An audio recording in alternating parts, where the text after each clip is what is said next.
have a video out by now, but I've had quite a busy week. You can, don't know if you'll notice, but the big Kohaku that I put in here from the main pond, I took her out, put her back in the main pond a couple of days ago. She was just eating all the food all the time, and the rest of them weren't getting a chance. And to be honest, I think I've had her out there 6-7 months and she's put on almost 10 centimetres in that pond, and that was over winter. So I'm kind of thinking that she's growing alright out there and there's no need to have her in here. I was just being greedy with growth, I think. But I'm probably going to have to take all of the fish out of here and use this grow-on tank for something else. Something that I wasn't planning on. Just kind of came out the blue.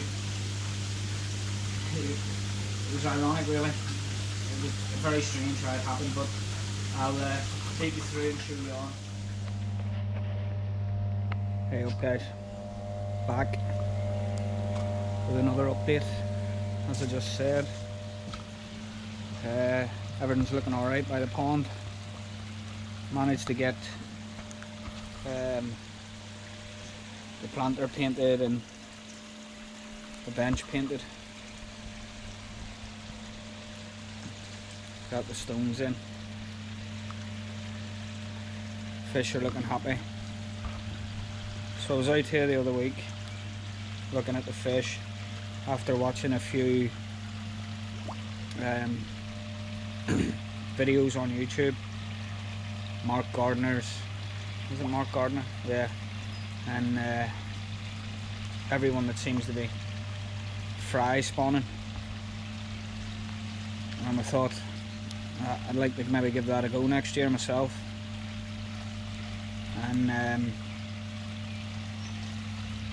I'd like to do a Showa spawning with the Gin Rin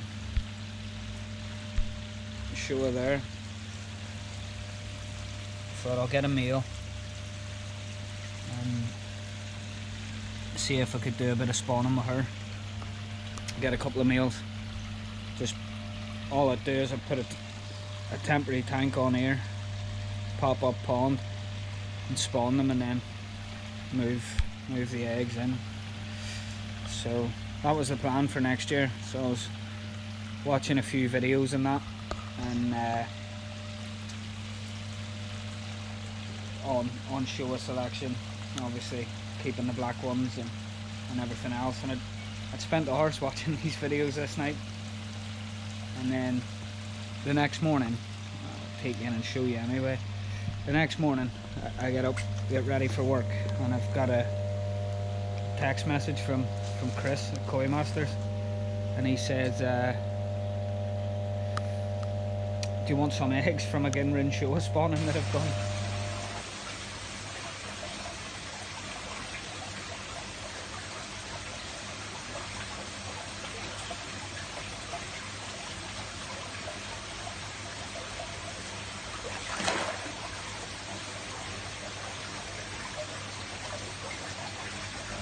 So I jumped at the chance. I don't usually take these in here because the wife says don't be filming in my utility room because it needs decorating. It's an absolute mess. But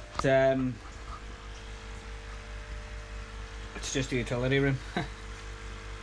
So I ended up driving over to Chris's end the other week and setting up this little tank.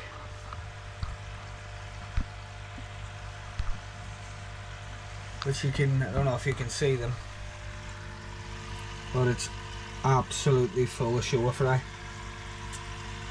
I grabbed a little bit of his media, brought it back, had the tank set up, and I've hatched hundreds of them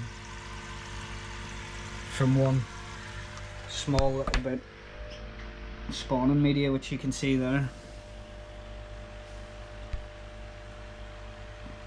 I've literally just fed them so the water will look a bit cloudy, but you'll notice that there's no filter set up on this. So I plan to just do exactly as Chris says, and see how it goes, because it's one thing I've never done with koi is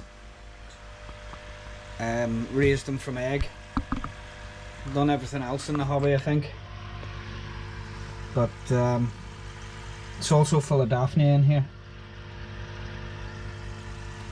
which will get the fry going when they're big enough to take them.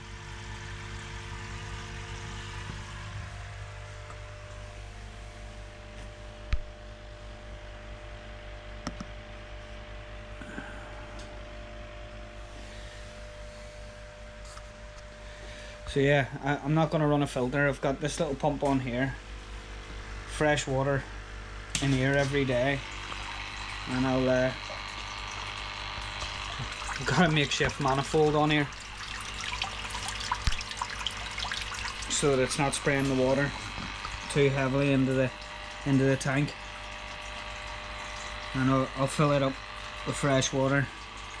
And I've got another little pump which is in a filter sock in there, which I'll use to drain water out, and I'll just put a couple of buckets in every day. I only add sort of 5 inches of water in the tank for them to hatch in, so that it was a shorter run to the surface for their first gulp of air, really. So by using this method here, I'll slowly get it filled up, and then once it's full, I'll start taking it out. This is where the dog sleeps. Alright, Holly. So, she's happy to have company in here.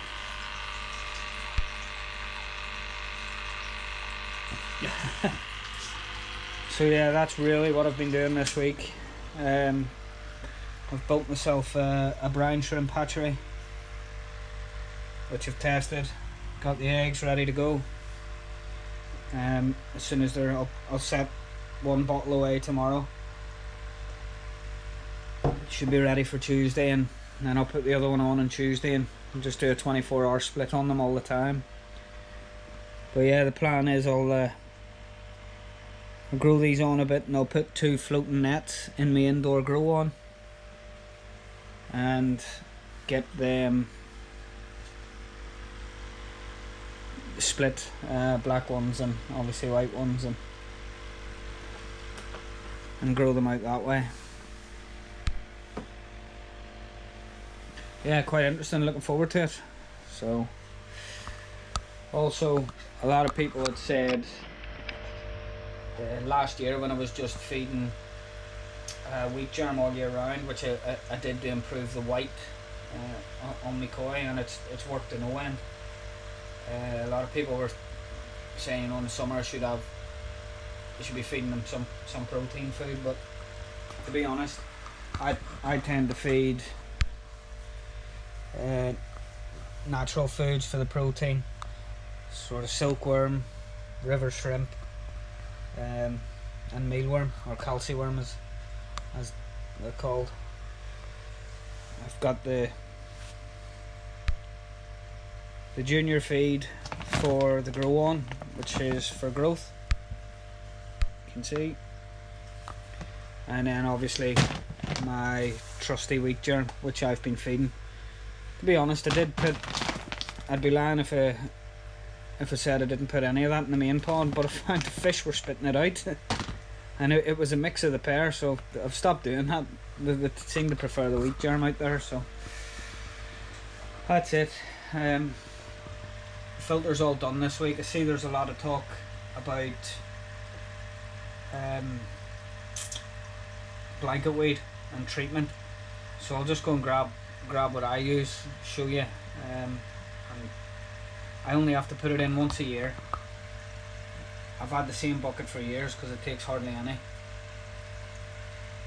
Clouds the water for probably an hour, and I never see it again. I never see blanket weed again the rest of the year. So I'll show you what that is. It's great stuff. I don't think I'd ever use anything else now.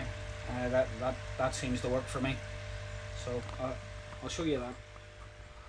So I have treated for me blanket weed. What I wanted to show you, the reason I haven't jet washed my pathway down, is did the filters yesterday, and this is all out the filters. So I'd probably treated from a blanket weed a little bit early. That's all the darker algae off the pond liner. It's come off, and that's doing the filters wonders. So I'd probably hit it a bit early, but that'll be it. I won't see it now until the start of next season. But I use that,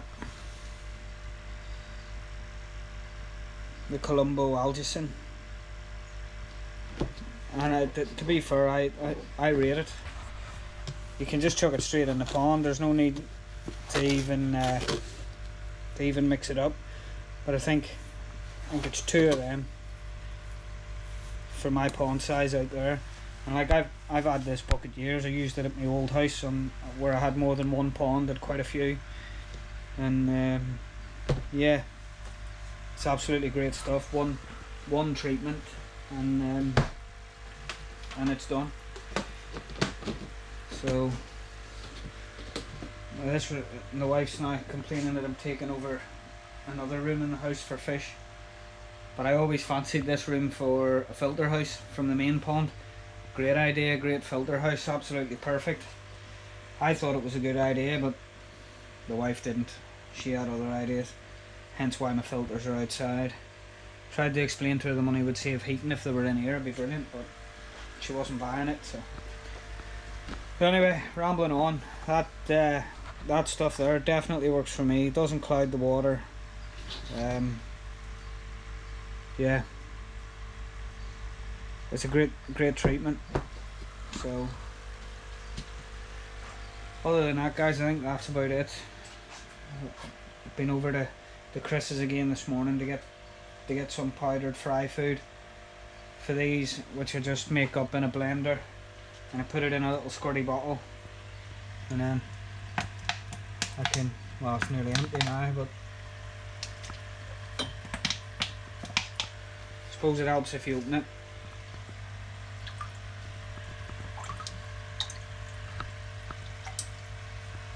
And it just looks like milk suspended in the water. So yeah, other than that, I'll keep you updated. Thanks for watching, guys, and I think I broke 900 subscribers this week, which is unreal. I never thought it would get anywhere near that. So thanks to everyone that has subscribed, and the new ones, the old ones, and I do appreciate it. It's great. It makes it all seem a little bit worthwhile taking the time out to post the videos. It's not a 2-second job, so I'm loving everyone else's content at the minute. So that's just me finishing off, guys. All the fish are looking great, and I'll catch you all in the next video. Keep you updated on the fry. So yeah, thanks again, everybody.